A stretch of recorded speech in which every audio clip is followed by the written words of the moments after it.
नमस्कार, स्वागत है आपका। मेरा नाम है विपिन बेबाक। मेरे साथ मेरे सहयोगी शादाब रिजवी। धन्यवाद सर। समाजवादी पार्टी के राष्ट्रीय अध्यक्ष अखिलेश यादव ने दिल्ली में आम आदमी पार्टी की हार के बाद इंडिया अलायंस भारतीय राष्ट्रीय विकासशील समावेशी गठबंधन की मौजूदा स्थिति पर बड़ी प्रतिक्रिया दी है। उन्होंने कहा है कि कोशिश करेंगे कि इंडिया गठबंधन और मजबूत हो। कन्नौज सांसद ने कहा है कि गठबंधन और मजबूत होगा, नई दिशा में सोचेंगे, हरियाणा, महाराष्ट्र और दिल्ली की हार के बाद इससे सीख लेंगे। इसके अलावा अखिलेश यादव ने महाकुंभ में अव्यवस्थाओं पर भी अपनी प्रतिक्रिया दी है। उन्होंने कहा है कि श्रद्धालुओं को सुविधाएं मिलनी चाहिए। समाजवादी पार्टी के प्रमुख अखिलेश यादव ने कहा है कि सरकार ने प्रचार में इतना खर्च किया, कई एजेंसी हायर की इमेज को बेहतर करने के लिए। कुंभ धार्मिक है, पुण्य के लिए है, इसमें इमेज का सवाल ही नहीं है। उन्होंने कहा है कि जिम्मेदारी सीएम की है और जिम्मेदारी केंद्र सरकार की भी है। लोग 3 दिन गाड़ियों में रहे, सड़कों पर रहे। प्रयागराज के लोग हाउस अरेस्ट हैं। बिहार में ट्रेनों में तोड़फोड़ की घटनाएं सामने आई हैं। सपा चीफ ने कहा कि वाराणसी में इंजन में लोग चढ़ गए, कोई तैयारी नहीं थी, सिर्फ प्रचार की तैयारी थी। भगदड़ में कई लोगों की जानें गई है। सरकार आज भी आंकड़ा नहीं बता रही है, छुपा रही है।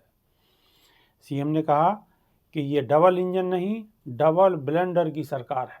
अखिलेश ने कहा कि जब राष्ट्रपति कैबिनेट जाए तो सरकार की जिम्मेदारी है कि सरकार का दावा है कि 10,000 करोड़ का खर्च किया गया। डबल इंजन की सरकार को दिल्ली की सरकार से बजट लेना चाहिए था। सपा चीफ ने कहा है कि महाकुंभ का आयोजन जिस तैयारी के साथ किया था, सरकार 100 करोड़ लोगों के इंतजाम का दावा कर रही थी, लेकिन पहले स्नान में ही पोल खुल गई। शादाब रिजवी। अखिलेश यादव ने इंडिया गठबंधन को मजबूत करने की बात कही है, साथ ही डबल इंजन सरकार पर डबल हमला किया है।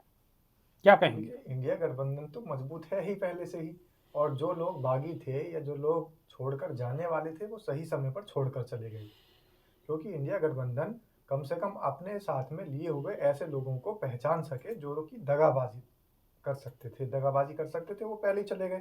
दूसरा जो निशाना साधा है अखिलेश यादव ने, और वो पहले दिन से ही निशाना साध रहे हैं और बता रहे हैं और चेता भी रहे हैं सरकार को कि ये जो महाकुंभ है ये कोई इवेंट नहीं है, ये आस्था का समागम है और आस्था की डुबकी है। और आस्था में डुबकी लगाने के लिए अगर आपको प्रचार करने की आवश्यकता पड़ रही है या निमंत्रण पत्र देने की आवश्यकता पड़ रही है तो ये बिल्कुल गलत है। फिर इसका मतलब ये है कि आप कहीं ना कहीं धार्मिक अनुष्ठान से भी सरकारी फायदा लेना चाहते हैं और इस जनता में अपनी जो प्रसिद्धि है वो भी करना चाहते हैं कि जो समागम के अंदर या फिर ये जो महाकुंभ के अंदर शाही स्नान हो रहे हैं या जो फिर महाकुंभ के अंदर स्नान से लोग फायदा लेना चाहते हैं, वो जो डुबकी लगाना चाहते हैं, तो वो भी सरकार की देन है, ये जताया जा रहा है। ये बिल्कुल गलत है। दूसरी बात, सोशल मीडिया आज के समय में एक ऐसा माध्यम है जिससे कि लोगों के बीच में सच्चाई उजागर हो जाती है जी। भले ही सरकार कितने ही दावे कर रही हो कि महाकुंभ के अंदर जो त्रासदी हुई वो बिल्कुल घटना अपने आप हुई है, आकस्मिक घटना हुई है, प्राकृतिक घटना है, लेकिन जो भीड़ आ रही है, जो इंजन में लोग चढ़ रहे हैं, और एक वीडियो तो ऐसी भी वायरल हो रही है कि लोग जो बोगी है ट्रेन की उसके अंदर चढ़ रहे हैं और एक सिपाही जो बाहर खड़ा है प्लेटफॉर्म पर वो रस्सी से बांध रहा है, एक मफलर से बांध रहा है, कपड़े से बांध रहा है कि लोग बाहर ना गिर जाएं। ट्रेन के इंजन में लोग चढ़ रहे हैं, बिल्कुल, बसों में लोग बैठे हैं, गाड़ियों में लोग बैठे हैं। जाम एक 24 घंटे का जाम है। जाम के अंदर ही लोग गाड़ियों में डटे हुए हैं, वहां से वीडियो बना रहे हैं, वीडियो वायरल कर रहे हैं। लोगों के फ़ोन डाउन हो चुके हैं, जहां तहां जाकर अपने फ़ोनों को चार्ज कर रहे हैं। ऐसी वीडियो, तमाम ऐसी वीडियो सोशल मीडिया के माध्यम से लोग डाल रहे हैं और वो वीडियो सामने आ रही हैं। बिल्कुल।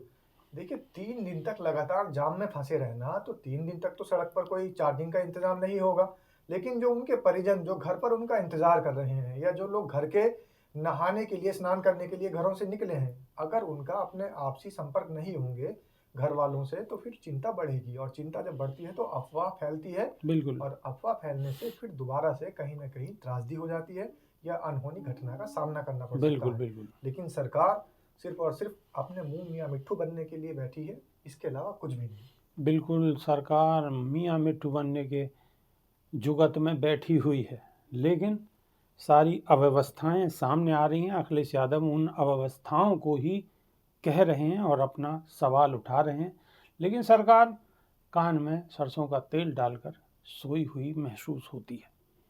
तो आप क्या समझते हैं? कमेंट के माध्यम से अपनी राय रखिए, इंतज़ार रहेगा। अभी के लिए सिर्फ इतना ही। नमस्कार। धन्यवाद।